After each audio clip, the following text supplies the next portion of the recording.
고단한 세상살이에 누구의 삶이 시가 아니며 누구의 삶이 수필이 아니며 누구의 삶이 소설이 아니겠는가. 사람의 생김이 다 다르듯 삶의 형태도 다 다르다. 각기 다른 삶을 엿보는 게 문학이 아닐까. 이제 쉰 중반에 들어서며 내 안의 이야기를 풀어보겠다고 여기 이렇게 달려나가고 있다. 시 나와라 뚝딱, 수필 나와라 뚝딱, 소설 나와라 뚝딱.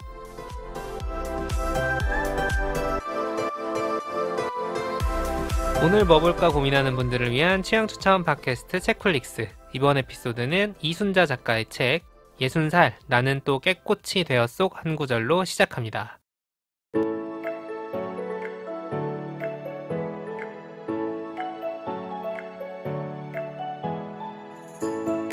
안녕하세요, 덕필입니다. 오늘도 오지가 나와 있습니다. 안녕하세요. 안녕하세요. 오지랖 넓은 오지입니다. 네, 그리고 낯선 목소리가 네, 네, 오프닝에서 등장했죠. 오프닝에 또 낯선 목소리가 등장을 해버렸어요. 어떤 분이신가요? 안녕하세요. 안녕하세요. 단팥빵입니다.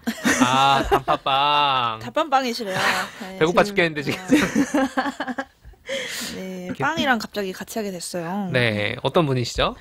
저는 저녁에 라디오 프로그램을 만들고 있습니다. 아, 어떤 프로그램 하시나요? 네, 시사 라디오를 만들고 있고요. 네, 어렵습니다. 네. 지금 굉장히 쑥스러워하고 계세요. 뭐 짐작하시겠지만 책디는 아직도 도망가서 돌아오지 않고 있고요. 병상에 누워서 네. 지금 콜록콜록 거리고 있겠죠? 깨병인가 아닌가 약간 의심이 돼서 오늘 일단 아니에요. 확인해 볼 거고요. 그리고 지난주에 함께 해주셨던 앙칼님은 휴가를 가버렸습니다. 네. 다들 이렇게 떠나는 거야. 우리만 지금 오지랑 저만 남아서 이러고 있고, 오늘 굉장히 어려운 자리를 해주셨는데 왜 단팥빵이세요? 이걸 같이 해보자, 같이 나오겠냐 해서 너무 좋아요 하고 왔는데 닉네임 정해오라는 미션을 받고 네. 뭘 할까 사실 한 5일 정도 고민을 하다가 오늘 아침에 샤워를 하면서 아직까지 못 정했다. 그러면 뭘 해야 되나 하다 제가 단팥빵을 좋아하는데 그래서 그냥 좋아하는 걸 해야지 이러면서 1차원적인 단팥빵. 이유가. 그렇죠. 아, 진짜 배고프네요 지금. 근데 책플릭스 배고픈 방송인데. 닉네임 정하는 게 제일 어려워하시더라고요. 네. 맞아요. 그리고 이제 팟캐스트계에서 팟빵이라는 거물이 아이디를 있잖아요. 닉네임으로 쓰는. 바꿀까요? 아니요. 자, 이번 주 방송 이렇게 진행을 해볼 텐데 오프닝 어떻게 들으셨습니까? 저 같은 경우는 이게 딱 첫 부분에 이미 느낌이 빡 왔어요. 누구의 삶이 시가 아니며 수필이 아니며 소설이 아니겠는가. 이게 딱 전체 다 보여주는 것 같은데 저 살짝 바꾸고 싶어요. 누구의 삶이, 우리 삶이 다 드라마고 영화고 다큐다. 어쨌든 예능도 된다. 이렇게 바꾸고 싶고, 왜냐면 방송꾼. 그래, 방송쟁이라 네. 어쩔 수 없고 다 남의 인생에 무슨 조연처럼 내가 있는 것 같은 느낌이 들 수도 있지만 자기 삶에서 보면 결국 자기가 주인공이거든요. 1인칭 자기 시점에서 드라마고 영화고 다큐가 펼쳐진다. 이런 느낌으로 저는 해석했어요. 저도 사실 비슷하게 생각하긴 했는데 그냥 자기 얘기를 저는 글로 쓰는 게 진짜 어렵다고 생각을 하거든요. 저는 한 번도 그렇죠. 진실한 에세이를 써본 적이 없다고 저는 생각을 하는데 일기장에도 무려 한 번도 일기장에는 써본 것 같아요. 근데 선생님한테 못 보여주는. 그럼요. 그렇죠. 누구를 읽히기 위한, 누구에게 보여주기 위한 에세이는 한 번도 진실되게 써본 적이 없는 것 같아요. 되게 파괴적이신가 봐요, 진심이. 그냥 궁금해진다. 네, 어떤 되게 잔혹한 이야기가 숨어있을까. 그걸 쓰길래. 그래서 근데 자기 삶을 이분은 자기가 자기 이야기를 자기 글로 쓰신 사람이잖아요. 그래서 궁금합니다. 네. 약간 그래서 궁금함들이 있으실 것 같고 이제 제목이 60살 나는 또 깨꽃이 되어. 깨꽃부터 헷갈리잖아요. 이게 뭐지? 깨꽃이 라는 생각이 피우군요. 드는. 그쵸? 그래서 제가 이제 이 책을 원래 오늘 책디가 2022년에 본인 키워드와 함께 자기가 이제 추천한 작품을 해야 되는데 이렇게 병상에 누워 계시다 보니까 네. 제가 그냥 읽어버렸어요? 올해 하려다가 올해 하려다가 못한 책. 제가 벨파스트 소개할 때 사실 원래 이거였어요. 이거였는데 빈자리가 나자마자 그냥 꿰차셨군요. 그렇습니다. 올해가 가기 전에 제가 추천하는 작품으로 소개를 해보려고 합니다. 지금부터 바로 소개를 해보겠습니다. 60살 나는 또 깨꽃이 되어라는 제목의 에세이집인데 여기 이렇게 써 있습니다. 표지에 이순자 작가 6호 산문집. 6호 산문집이군요. 네, 6호라 하면 이제 돌아가셨다는 얘기죠. 뒤에서 좀 자세히 설명을 해드릴게요. 이 책보다 조금 더 많은 분들이 기억하실 수 있는 그 제목이 하나 있는데 작년에 11월에, 그러니까 작년 11월이에요. 올해 말고 2021년 11월. 그렇죠. SNS상에서 큰 화제가 된 글이 하나 있습니다. 제목은 실버 취준생 분투기. SNS에서 화제였는데 두 분에게는 화제가 전혀 아니었는데. 네. 실버 들어가면 안 해요.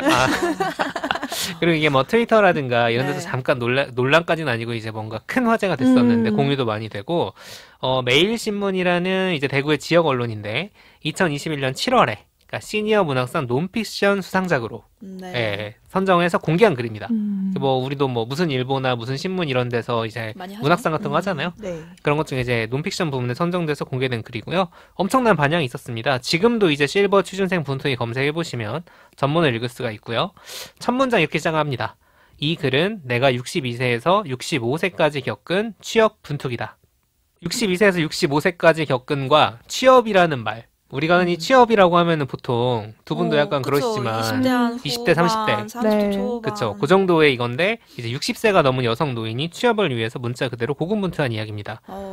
벌써 좀- 힘들어요. 그쵸. 네. 벌써 힘들죠. 네. 마음이 벌써 분투가- 힘들어요. 분투가 예상됩니다. 네. 60세가 넘은 여성 노인이다 보니까 신체적인 어려움도 당연히 있을 것이고 또 취업을 위해 애쓰는 사람들은 당연히 감정적인 어려움이 있죠.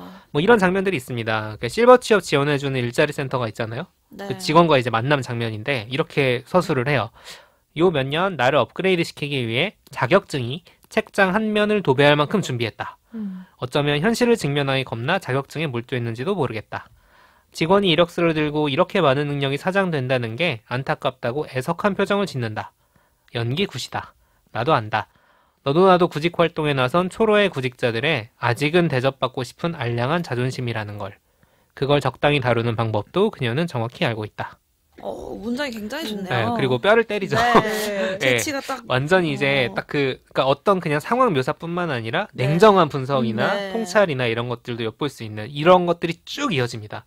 그러니까 이 장면을 시작으로 해서 이순자 작가가 인력 알선업체 또 막 각종 사업장 사회를 오가며 일어나는 일들이 자세히 묘사가 되어 있는데 청소 노동부터 시작을 해요. 네. 그 청소도 이제 공장, 네. 뭐 백화점, 또 그냥 빌딩 청소, 회사, 네. 병원 뭐 이런 데서도 해보시고 돌봄 노동. 네. 그래서 뭐 어린이집, 아이돌봄 서비스, 요양보호사, 그리고 장애인 활동보조원 등으로 일하면서 4년간 겪은 일을 쫙 펼쳐낸 글이에요. 엄청 길어요. 네. 거의 르뽀에 가까운 느낌이 들어요. 네, 줄줄줄 읽다 보면은 이거 한번 읽어봐라고 던져주면 5분 안에 못 읽습니다. 네. 아, 하지만 그만큼 몰입이 돼서 쭉 읽을 수 있을 것 같은 느낌이 들어요. 네, 사실 이렇게 일하다 보면은 정당한 임금을 받지 못하는 경우도 당연히 생기고, 그죠? 또 일이 서툰 초보 시절에는 막 이런 거 있잖아요.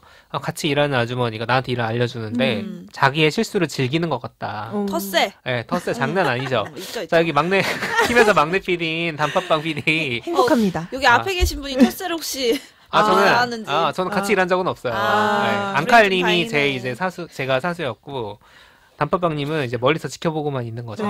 그렇군요. 옆에 있는 선배가 혹시 자기 실수를 즐기는 듯한 이거 이거 몰랐니? 내가 가르쳐 줄게. 얘 그런 좀 봐, 적 얘 좀 없나요? 봐. 아니요. 선배들 안 들으니까 걱정하지 마시고 얘기하세요. 저희 선배들은 다 좋으셔가지고 네. 정말 정성껏은 아니어도 알려는 주십니다. 정석 것은 아니라고. 일단 뒤끝이 있네. 제 옆에 계신 선배는 제가 이렇게 여쭤보면은 일단 해봐. 일단 정성은 없네요. 성의는 네, 없네요, 일단. 성의는 없네요. 하시고 난 뒤에 약간 마음이 걸리셨는지 다시 근데 그거는 하면서 이제 추후로 알려주시는. 좋습니다. 그렇게 이제 자기 실수를 좀 즐기는 듯한 그런 거를 이 사람이 보면서, 이 작가님이 보면서 이제 묘사한 부분도 있고요. 그런 어떤 약간 자존감이 낮을 수밖에 없는 상황에서 겪는 감정들, 혹은 이제 갑질 같은 거 있잖아요. 야, 신입인데, 뭐, 김밥이나 사과 같은 거 가져와서 신고식 해야지. 뭐, 이런 질서들. 이게 약간 노인뿐만 아니라 사람 3명 이상 모이면 어디든지 이런 일은 생긴다니까요. 그렇죠. 또 작은 이제 그 서열만 생겨도 그렇죠. 그리고 이제 텃세는 아까 말한 텃세는 정말 어딜 가나 있다. 어딜 가나 있어요. 그게 무슨 뭐 진짜. 엄청 큰 조직이 아니어도. 유치원을 가도 유치원 먼저 들어온 애가 텃세 부리잖아요. 하다못해 이건 인간 본능인 것 같아요. 네, 오지의 철학이었고요. 세상에 내가 신뢰를 네. 많이 잃었나 봐요. 그러니까 이런 부분들은 사실 근데 노인뿐만 아니라 사회초년생 분들도 많이 공감하실 것 같고요. 네. 또 이제 아이돌봄 서비스에 나갔을 때는 아이 할머니가 자기 또래 아니겠어요? 이분도 62세, 65세인데 근데 엄청 갑질을 하는 거예요. 고용주니까. 네, 맞아요. 뭐 그런 것도 들어가 있고 요양보호사이나 장애인 활동보조원이라면서 뭐 모욕적 발언 듣는 거나 성희롱, 성추행 등등이 나오면서 이 글 안에 읽어보시면은 생을 포기할 결심을 했던 순간까지도 묘사가 돼 있습니다. 와. 정말 많은 사람들이 이제 먹먹하다. 이제라는 표현을 쓰더라고요. 대체 왜 이분이 60이 넘는 나이 이렇게 취업 전선에 뛰어들어야 했을까? 그 배경이 이제 이 에필로그에 나오는데 이분이 이제 결혼을 하고 종갓집 맏며느리. 자, 이 종갓집 맏며느리라는 표현. 7글자로 지금 머리가 지끈해. 근데 이제 디테일이 정말 환장을 노르십니다. 명절에는 100명의 손님을 치르고 명절에는 100명. 네. 시할머니가 상을 당했을 때는 300명의 손님을 혼자 어머. 치르고. 왜 혼자죠? 그니까요. 며느리가 하나야? 그런가 봐요. 아우 화난다 화나. 진짜 빡치는 상황이죠, 사실. 이렇게 희생적인 며느리상으로 계속 살다가 황혼 이혼을 하면서 재산을 모두 포기한 거죠. 나는 나의 인생을 살겠어. 대신 재산을 포기하고 나온 거죠. 이런 사연이 있었던 겁니다. 근데 그 이혼 뒤에 이제 문창과에 입학해서 평생 하고 싶었던 문학 공부를 했고 자신의 경험을 바탕으로 이런 글이 나올 수 있었다. 이렇게 고백을 하고 있습니다. 이 이야기가 이제 우리 사회 어떤 복지 사각지대라든가 뭐 노인노동 실태라든가 이런 문제에 대한 고발로 읽는 사람도 있었지만 어떤 고통스러운 현실에서 앞으로 한 발짝 한 발짝 나아가는 좀 이런 삶이라는 걸 쌓아가는 정신에 대한 이야기이기도 한 동시에 묘하게 따뜻한 마음이 느껴져요. 사실 제가 설명으로 그걸 다 풀어내지 못하는 상황이긴 한데 이제 그런 마음의 근원이 무엇일까? 또 아무리 힘든 시련이 와도 계속해서 뭔가 앞으로 나아갈 수 있는 동력이 무엇일까? 생각을 해보게 되잖아요. 도대체 왜 그런 거지? 무슨 그 신화에 나오는 거 뭐야? 시지포스처럼 돌을 굴리는 그런 것도 아니고 그 답이 이제 올해 출간된 유고집 60살 나는 또 깨꽃이 되어에 담겨 있습니다.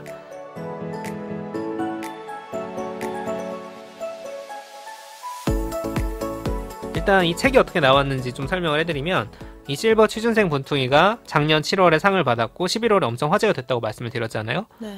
제가 이제 그때 또 화제 인물 찾아서 인터뷰하는 프로그램을 하고 있지 않았겠습니까? 당연히 이분 찾아야겠다 싶었는데 이 생각을 저만 한 게 아니겠죠. 네. 온 언론사에서 다 해가지고 막 찾고 난리가 났어요.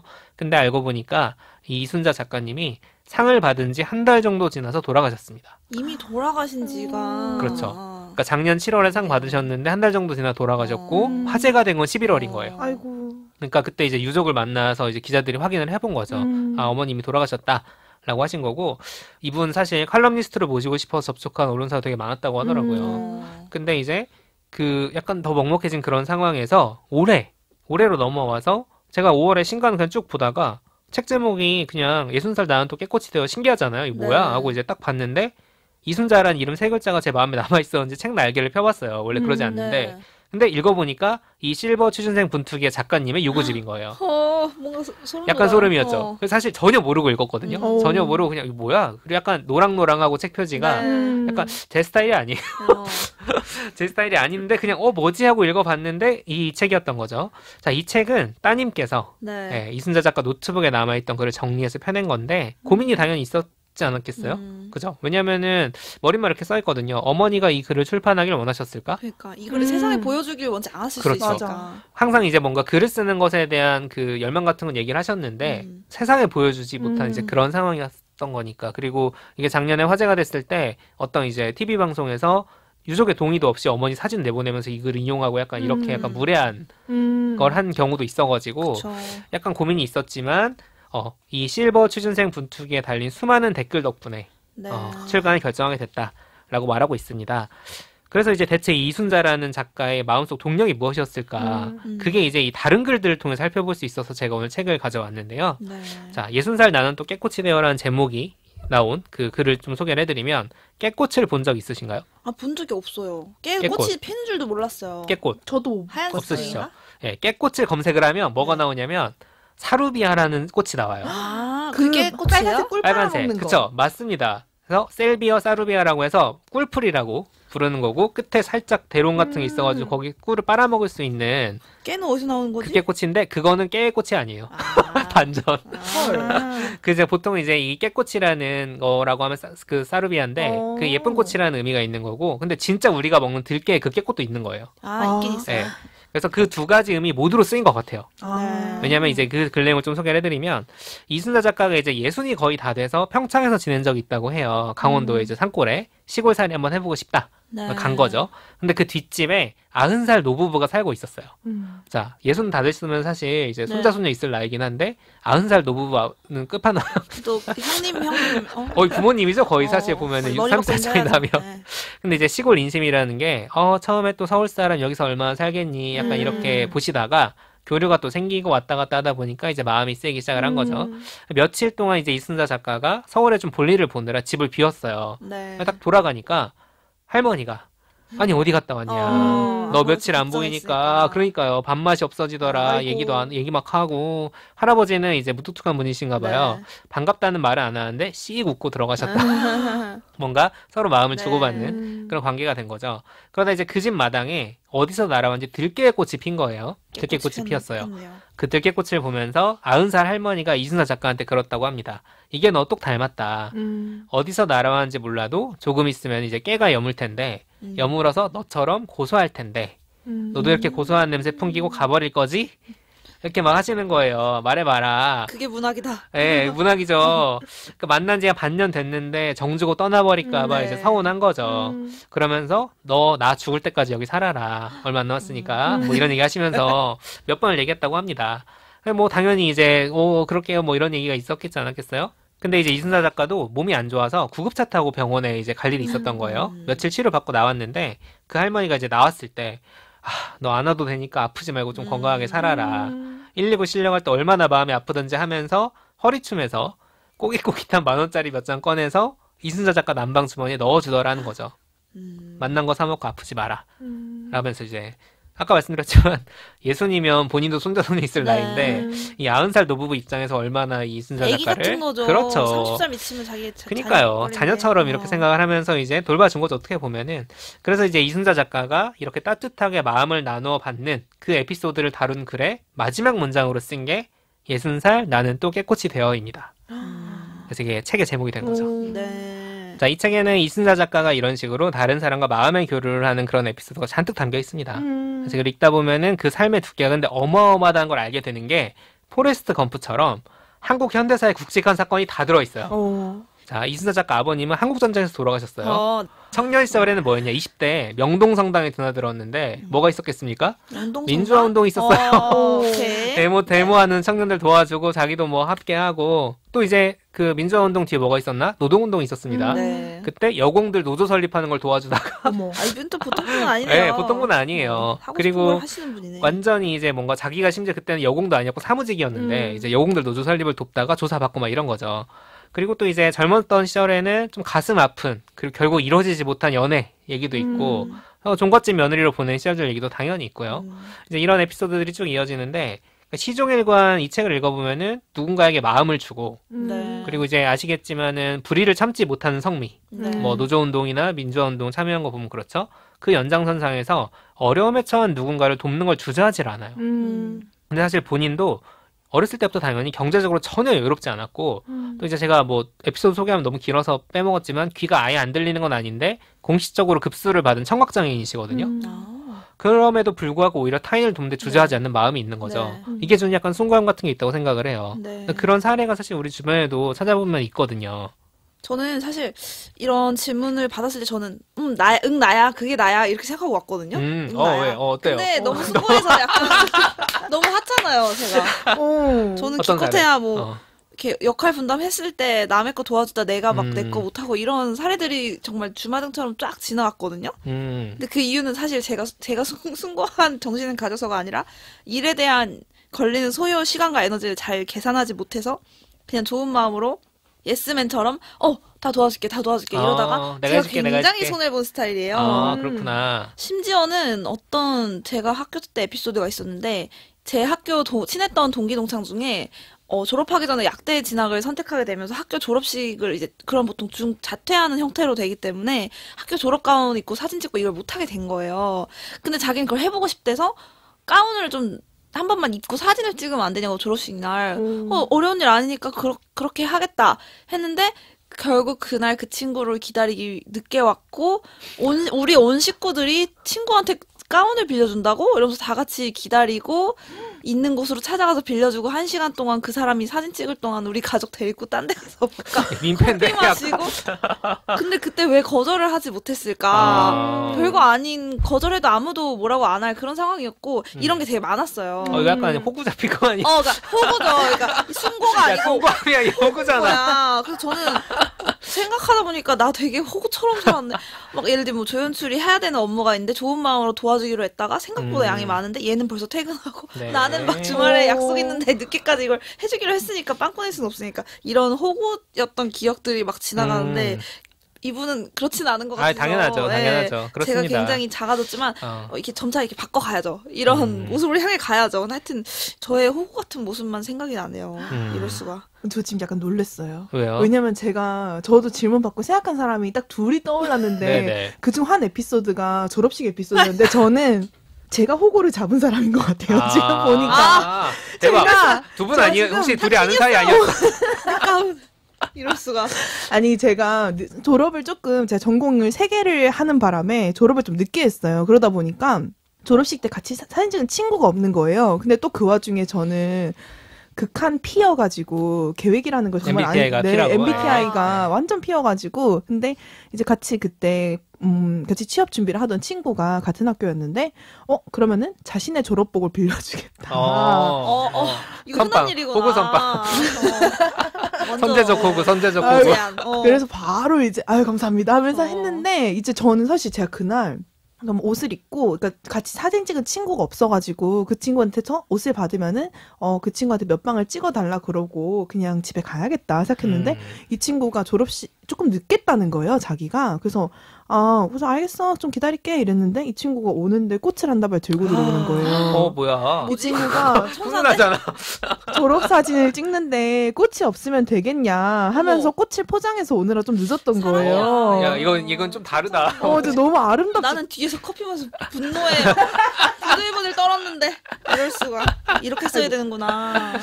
그래서 근데 원래 그날 제가 그 친구한테 사진을 찍어달라고 하고 그 친구 사진도 찍어줘야겠다 이 약속을 했었는데 네네네. 이 친구는 심지어 그 후에 가족과의 약속이 갑자기 잡혀서 저를 위해서 그거를 들고 학교까지 꽃다발을 들고 와가지고 주고 저를 사진을 막 몇 방을 찍어주면서 아낌없이 주는 나무잖아. 자기가 스팟을 골라가면서 찍고서는 쿨하게 떠나면서 참된 호구라고 하긴 좀 죄송하고. 저건 진짜 따뜻한 마음이죠. 진짜 정말 친구를 위해서 진짜. 그 꽃을 받고 울었거든요. 그러니까 꽃 받자마자 순간 울컥 해가지고 그러니까 뭐지? 이 천사는? 약간 네. 이럴 수가. 이제 같은 전개 다른 결말. 네. 이게 마음을 곱게 먹으면 이렇게 훈훈한 스토리가 나오는 거고 이제 저처럼 이제 못된 마음 먹으면 이렇게 이럴 수가. 못된 차원은 아니고. 아니 그 친구분도 아마 오진님 정말 저는 그쵸. 그 친구한테 평생을 바쳐야겠다라고 그날 다짐을 했거든요. 이게 그 차이인 것 같은데요. 지금 연락합니까? 계속 이제 좋은 친구로 지내야죠. 네. 지내야죠. 네. 단팥빵님은 어떠세요? 저는 어제도 연락했고 자주 연락합니다. 이 차이가 있는 것 같습니다. 네. 이렇구나. 네. 오늘 많이 배워가는. 이게 사실 저희가 이순자 작가님 얘기하기 조금 가벼운 사례일 수도 있다고 두 분은 생각하시지만 기본적으로 뭔가 내 처지를 떠나서 상대방의 마음에 공감하는 그런 상황 같은 것들. 그러니까 오지도 사실 가운 빌려줘야지라고 했을 때 가운이 없으면 어떡할까라는 그거에 대한 약간 생각이 있었을 거 아니에요? 그죠? 그리고 이제 단팥빵님 친구 같은 경우도 단팥빵님이 얼마나 혼자서 사진 찍고 이럴 때 정말 헤아려준 거야. 꽃까지 챙겨주고 그랬을까라는 생각이 들었던 거죠. 그 이순자 작가님이 제가 희생적인 이런 걸로 얘기를 시작을 했지만 기본적인 감정은 공감인 것 같아요. 왜냐하면 책에 이런 얘기가 나오거든요. 나는 누가 아프다는 소리를 들으면 내 몸이 아파도 뛰어간다.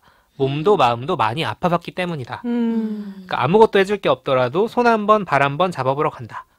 라는 그런 얘기가 나와요. 그러니까 내가 아팠을 때 그 서러움을 알기 때문에 그 아픈 사람이 조금 정말 아무것도 아니더라도 그 따뜻한 그런 거 하나가 얼마나 도움이 되는지 아는 이제 그런 거에서 시작이 되는 것 같거든요. 그러니까 나의 고통이 타인의 고통에 대한 공감이 되고 그게 뭔가 나의 억울함으로 돌아온 게 아니라 타인을 돌보는 마음. 손을 내밀게 되는 그 원동력. 그렇습니다. 거죠. 타인의 마음을 끌어안는 마음으로 되는 거죠. 그게 이제 이순자 작가님 글에서 우리가 어떤 울림을 얻는 이유 아닐까라는 생각이 들었고 제가 오늘 이제 두 편의 글을 중심으로 책 소개를 해드렸는데 이거 진짜 입체적이고 정말 재미와 통찰과 감동이 정말 가득 담긴 심지어 문창과 출신 문장 호흡까지 좋은 명 에세이들이 가득 담겨 있습니다.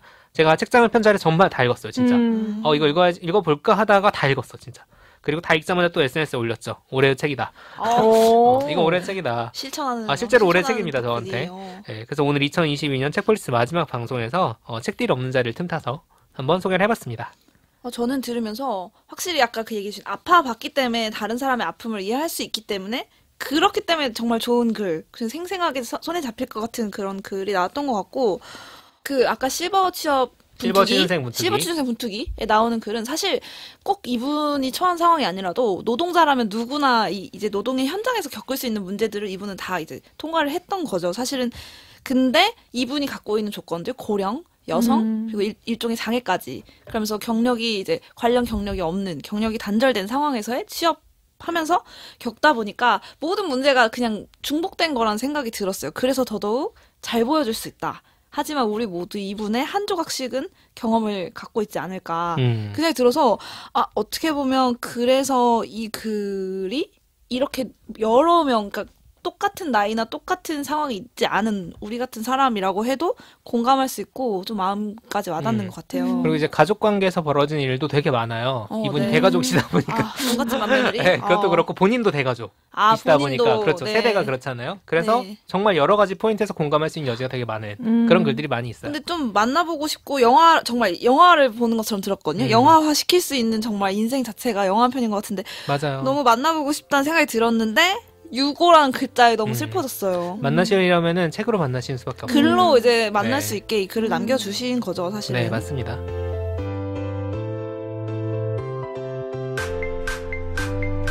오늘 뭐 볼까 고민하는 분들을 위한 취향 추천 팟캐스트 책플릭스. 지금까지 이순자 작가의 책 60살 나는 또 깨꽃이 되어 이야기 나눠봤습니다. 자, 마무리하기 전에 이번 주에 뭐 봤지 해야죠. 오지와 단팥빵님이 뭘 재밌게 봤나? 제가 또 영화를 따뜻한 영화를 또 한 편 들고 아니, 우리 연말에 지금 몇 주째 연속으로 따뜻한 얘기만 너무 추운가 봐. 더워. 삶이 너무 추운가 봐. 난방 올라온다고. 제가 들고 온 영화는 2011년 영화예요. 제목은 비기너스입니다. 비긴어스가 아니고 비기너.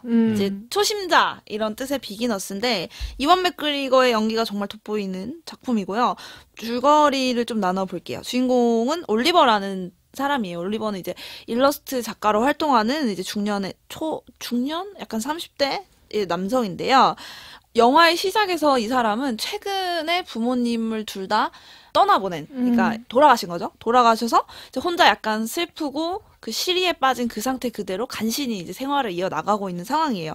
그리고 그런 올리버 곁에는 반려견 아서가 항상 원래는 이제 부모님이 기르던 강아지인데 이제 가족이 된 거죠. 돌아가시면서 이런 상황인데 이 올리버가 애나라는 한 여성을 만나는 것에서 이제 영화는 다 출발을 해요. 애나는 올리버의 어떤 신경질적이고 예민하면서도 좀 차가운 듯한 모습과는 반대되는 굉장히 열정적이고 자유로운 그런 모습을 가진 여성이에요. 그래서 둘이 이제 어느 파티에서 우연히 만나서 사랑에 빠지게 되는데 이 사건의 현재 시점에서 동시에 교차로 올리버가 이제 아버지와 보냈던 아버지의 인생 마지막 시간을 보여주고 있어요.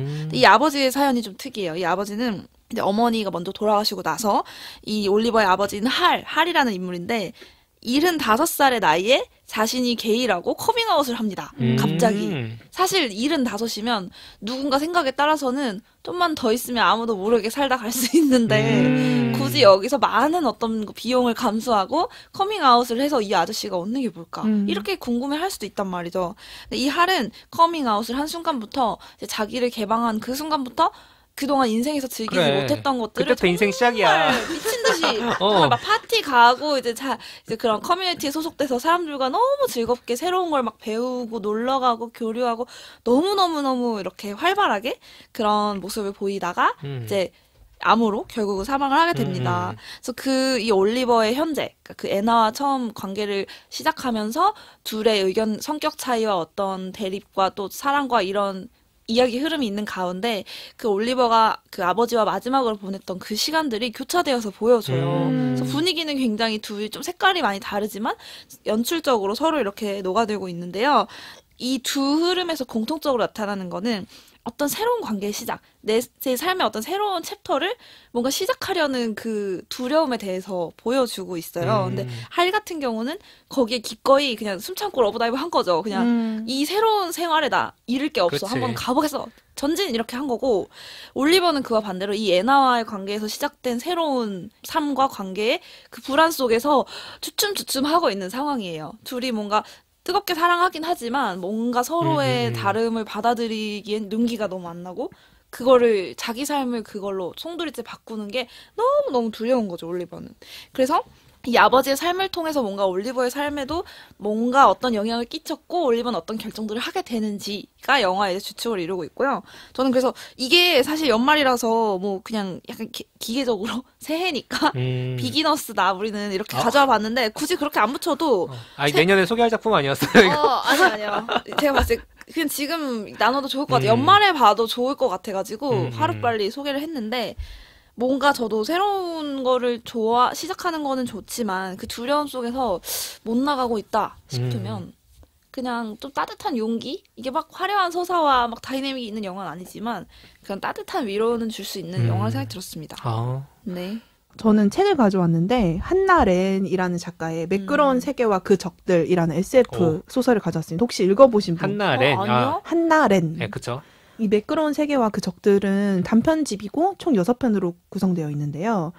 표제작, 매끄러운 세계와 그 적들, 제로 연대의 임계점, 미아에게 건네는 권총, 홀리 아이언 메이든. 어려워. 진짜 어려워요. 지금 싱귤레리티 소비에트, 빛보다 특이점. 빠르게 느리게 이렇게 있는데, 뭔가 맞아요. 세 보여, 뭔가. 세죠. 근데 저는 사실 SF 소설을 그렇게 즐기는 사람은 아니었는데, 이거를 그래서 만약에 SF 소설을 입문하시고 싶은 분이 계시다면 이걸 한번 읽어보셔도 좋겠다. SF 시작을. 네. 제가 딱 2개만 골라서 얘기를 하면은 첫 번째 표제작 매끄러운 세계와 그 적들은 그 최근에 그 Everything Everywhere All at Once 거기서도 세계를 뛰어다니잖아요. 여기도 멀티버스죠 뭐. 네, 요것도 멀티버스 좀 얘기예요. 근데 이 멀티버스를 뛰어들지 못하는 사람을 승각 장애인이라고 이렇게 승각 장애를 갖고 있다 이렇게 하는데 새로운 종류의 장애. 네. 이서 매끄러운 세계는 이 세계와 세계를 매끄럽게 왔다 갔다 할 수 있는 이런 거를 매끄러운 세계라고 칭하고 그 적들은 그 매끄러운 세계를 못 돌아다니는 사람을 이 사람들은 두려운 존재일 것이다 하면서 적으로 규정을 하거든요. 근데 두 사람이 우정을 이루면서 다른 한 사람을 위해서 매끄러운 세계를 포기할 것인가 말 것인가를 두고 이어지는 얘기입니다. 딜레마가 나와야죠. 네, SF에는. 승각장애를 가진 한 사람과 이제 매끄러운 세계를 잘 활용하는 한 사람이 우정을 어떻게 지속할 것인가. 멀티버스 뛰어다닐 수 있는 사람과 없는 사람이 우정인 네, 거죠? 맞아요. 네. 근데 진짜 좀 전 사실 이 표제작을 제일 앞에 두는 책이 있고 좀 중간에 끼우는 책이 있잖아요. 네. 근데 저는 이 표제작이 책의 맨 앞에 있는데 그게 좋았어요. 입문하는 사람으로서 부담 없이 읽을 수 있는. 네, 재밌네요. 네. 왜냐면 설정이 일단 흥미로워요. 맞아요. 이게 이 사람이 멀티버스에서 한 세계에 있을 때 만약에 오지님과 제가 얘기를 나누잖아요. 그러면은 이 오지님이 다른 멀티버스에 세계가 가 있어도 나는 그거를 눈치를 못 채는 거예요. 그래서 이 사람이 진짜 여기에 있는지 없는지를 언제나 이 멀티버스 세계에서는 두려워하는데 의심하는 너 나한테 집중하고 있니? 네. 맞아. 집중. 내 말 듣고 있냐? 너 맞아요. 갔다 왔지. 그 공허함에 대해서 약간 얘기하는 그런 얘기여서 저는 되게 좋았습니다. 그렇죠. SF가 그렇게 이제 설정 던져놓고 약간 메타포기도 하고 네. 되게 그렇습니다. 그리고 간단하게 싱귤레리티 소비에트 얘기 하나만 하면은 이거는 엄청 세 보여. 특이점 소비에트. 진짜 저는 만약에 내가 좀 더 복잡한 SF가 좋다 이러면 전 이거 너무너무 추천하는 게 반전의 반전이고 지금은 사실 소비에트가 없잖아요. 사실상. 근데 여기는 소비에트가 승리하고 자본주의가 역사 속의 그 소비에트예요. 네. 약간 그거잖아. 멀티버스잖아. 소비에트가 승리하는 우주. 그치. 맞아요. 근데 소비에트가 승리한 이유가 소비에트가 인공지능을 굉장히 잘 활용해가지고 인공지능이 지배하는 소비에트가 전 세계를 지배하고 있는. 근데 자본주의 쪽에서도 인공지능을 만들어서 결국은 이 인공지능과 인공지능이 싸우는데 그 아래의 사람들은 도구로 활용되고 있다라는 식으로 매트릭스 얘기까지. 전복됐어 체제가. 이게 정말 저 설명하려니 어렵지만 아니 괜찮아요. 설정도 딱 흥미로운 지점까지 왔어요. 네, 다행이네요. 그래서 SF 소설에 내가 관심이 있다. 한번 도전해보고 싶다 하면은 저는 SF에선 그게 좋더라고요. 되게 지금과 다른 세계를 가져오는데 사실은 우리 살고 있는 현실의 이야기 주제와 맞닿아 있는 그 부분이 되게 좋아서 재밌게 읽었습니다. 네. 저 지금 장바구니에 넣고 있어요. 진짜 저도 SF 한번 팬이잖아요. 읽어볼래요. 아 진짜요? 저는 네. 넷플릭스 하면서 SF 입문했거든요. 제가 하도 난리를 쳐가지고. 제가 입문해서 이제 거부감이 없거든요. 네. 당장 도전해볼게요. 이게 2019년 일본 SF 1위였고 그리고 작가가 5세까지 찍을 때 그 5세까지의 인쇄를 모두 일본의 교토 애니메이션에 기부했다는 비하인드 스토리가 있습니다. 네. 일단 의미 있어. TMI. 자, 여기까지 해서 저희가 지금까지 이번 주에 뭐 봤지까지 진행을 해봤고요. 청취자 여러분들도 오늘 방송에 대한 감상이나 요즘 재밌게 보신 작품들 댓글로 남겨주시면 좋겠습니다. 네. 그리고 이제 드디어 만날 수 있는가 과연. 다 그리워오시죠? 네, 책디가 지금 2주째 자리를 비워서 그리워하실지도 모르겠고 아니면 뭐 아니실 수도 있는데 그래도. 잠깐 책디를 소환을 해보려고 합니다. 책디님 나와 계신가요? 네, 안녕하세요. 책디입니다. 그냥 그렇네요. 목소리 들어보니까. 목소리 괜찮은 건가요? 사실 지난주에 연결을 한번 했었는데 그때 목소리가 아예 안 나왔는데 지금은 또 다행히 이 정도로 나옵니다. 이 정도면 방송해도 될 것 같은데 왜 집에서 있는 거야? 지금 하나 소개할 거 없어요? 작품 뭐? 그러니까. 집에서? 네, 끊겠습니다. 네, 저희 오늘 방송 잘했고 뭐 집에 있으니까 집에서 뭐 하세요 그러면? 우선 쉬고 있고요. 목소리가 너무 안 나와가지고 방금도 가글을 했는데 뭐 목에 좋다는 건 다 하면서 쉬고 있습니다. 여러분 잘 지내시죠? 저희는 잘 지내는데 어떻게 책디님이 걱정이죠. 그러니까. 영화나 드라마는 쉬면서 많이 좀 보고 계세요? 네, 장기적으로 달릴 수 있는 드라마들을 많이 보고 있는데 다음 주에는 제가 꼭 참여하도록 하겠습니다. 네. 댓글로 여러분의 반응은 열심히 보고 있으니까요. 네. 우리 팟빵님 수고해 주셔서 감사하고요. 단팥빵님. 지난주에 앙칼님도 감사하고 다음 주에는 제가 꼭 나타나도록 하겠습니다. 뭐 수상소감하는 줄 알았어요. 네, 얼른 지금도 목소리 안 좋은 게 느껴지는데 따뜻함을 많이 드시고 네, 다음 주에 뵙겠습니다. 네, 알겠습니다. 고생하셨습니다. 네, 새해 복 많이 받으세요. 네, 내년에 뵐게요. 얼른 나으세요. 네. 자, 괜찮은 것 같은데. 굳이 또 이렇게 연결을 해봤습니다. 책디님, 아니 그래도 여전히 목소리에 좀 잠겨 계세요. 그래서 컨디션을 잘 유지를 해서 다음 녹음 때는 좀 건강하게 좀 봤으면 좋겠네요. 네, 2023년에 책디의 목소리가 돌아오길 바라겠고요. 단팥빵님 오늘 책플리스 녹음 같이 해보시니까 어떠셨나요? 재밌었습니다. 단답형 아주 좋아요. 아니요. 긴장이 혹시 아직 안 풀리신 건지. 긴장이 들어온 지 1시간 됐는데. 저 책플리스 되게 진심으로 재밌게 듣는 팟캐스트였는데. 였는데. 어떠고? 과거형이요? 우리가 안 올린 거. 우리가 안 올려가지고. 진심으로 재밌게 듣는 팟캐스트인데 와서 해보니까 확실히 현장에서 얘기를 듣는 게 더 재밌네요. 그리고 저는 오늘 편집이 별로란 얘기네요. 진짜 아니다. 비방용이 더 원래 재밌는 법이죠. 이거 아까 그 텃세 거기에 넣어주세요. 이거 아까 그 텃세로 그러니까 선배가 지금 텃세로 턱 주고 막 후배요? 이래도 돼요? 제 눈치 보는 사람이었으면 여기 안 불렀죠.